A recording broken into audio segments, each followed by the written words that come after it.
and musicals and theatrical programs that the center will be hosting under his new leadership and the board's new leadership.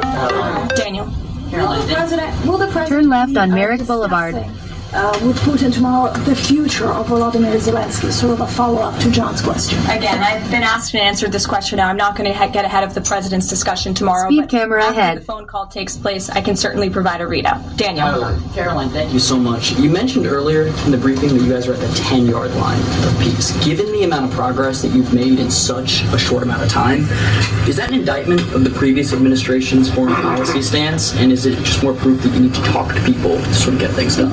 I think so. I think the previous administration is the reason this war began. As President Trump often says, this war would have never started if he were still in office. It only started because of the incompetence and the weakness of the previous administration. And President Trump is very proud of the progress. Turn that left he and on his team have made in such a 132nd short Avenue. amount of time. And hopefully tomorrow that progress will move forward. Turn left on 132nd Avenue. In 3.9 kilometers.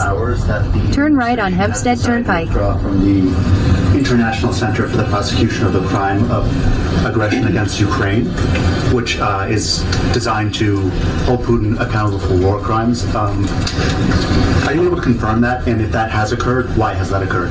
I'm not able to confirm it because I have not heard that. I will caution, I know there have been many inaccurate and misleading reports from Reuters lately, so I would caution anybody taking that seriously, but I can check in and get back to you. Thanks, Caroline.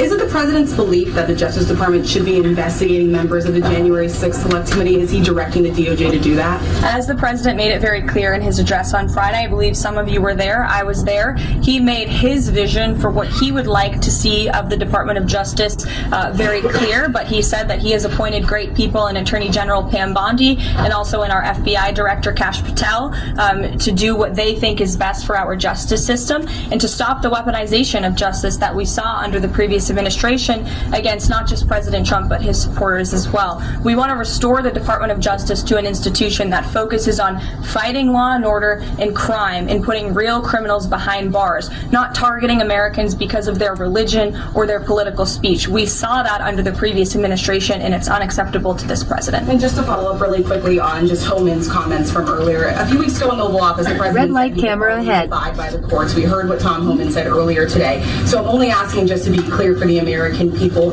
It is the administration's belief that that you feel like you were bound to comply by the judge's orders? We are complying with the judge's orders. Question on the storm. Sure. What role does the president see for FEMA with these storms? He's talking about getting rid of FEMA, states handling their own disasters. Does he plan to change how the federal government responds to these storms? There hasn't been a change